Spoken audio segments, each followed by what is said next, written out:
আজ যাব মায়ের সাথে পুজো দিতে, তাই জন্য সকাল সকাল স্নান করে রেডি হয়ে নিয়েছিলাম।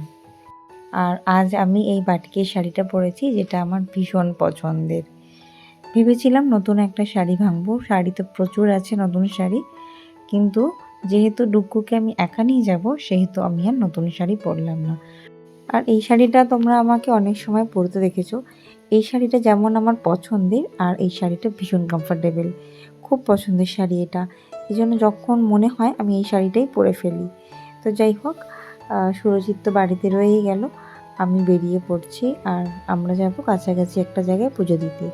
আর আজ আমরা যাচ্ছি শীতলা মন্দিরে। বিয়ের পর আজই প্রথম যাব, কারণ এর আগে যখন পুজো হয়েছিল তখন আমি বাড়িতে ছিলাম না। কখনো বা ডুগ্গু পেটুতে ছিল, কখনো বা আমরা হানিমুনে গিয়েছিলাম। তো এবার আমরা সুযোগ পেয়েছি পুজো দিতে যাওয়ার মায়ের সাথে। আর ডুগ্গু তো দুই ঠাম্মির সাথে আগেই বেরিয়ে গেছে, আর এখন যাচ্ছেন দিদিভাইয়ের সাথে। দিদিভাই এসেছিলো পুজো পাঠিয়ে দেওয়ার জন্য। তো ওই জন্য দিদিভাই এখন বাড়ি ফিরছে, আর ও দিদিভাইয়ের সাথে গল্প করতে করতে রাস্তা অবধি এগিয়ে যাচ্ছে। যেহেতু আমরা কামারকুণ্ডুতে পুজো দিতে যাব, সেজন্য বাড়ির সামনাসামনি রাস্তায় গিয়ে দাঁড়িয়েছিলাম।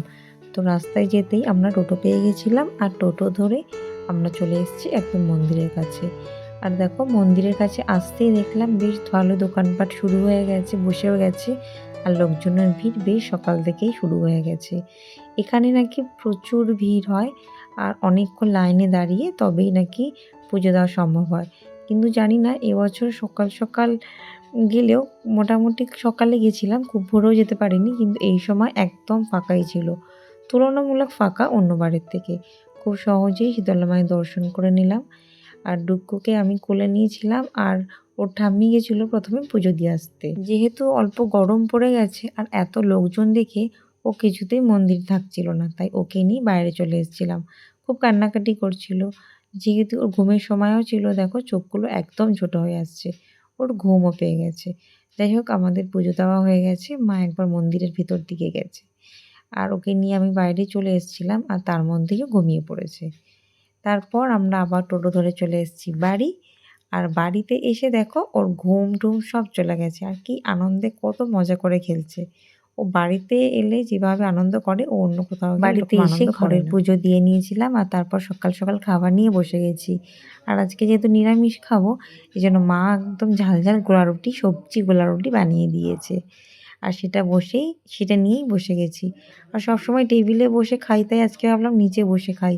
তবে নিচে বসে খাওয়ার মতো শান্তি টেবিলে বসে পাওয়া যায় না। আর তারপর চলে এলাম দুপুরের লাঞ্চ নিয়ে। আজ ভীষণ সিম্পল একটা রান্না হয়েছে, কিন্তু আমার বেশ পছন্দের। আমার আজ পছন্দের মধ্যে বেগুন ভাজা, বড়া, এঁচড়ের তরকারি, গাছের শসা। চলো তাহলে আজকের এই ছোট্ট ব্লগটা এখানেই শেষ করি। দেখা হবে অন্য কোনো ব্লগ নিয়ে। আজকের মতো টাটা।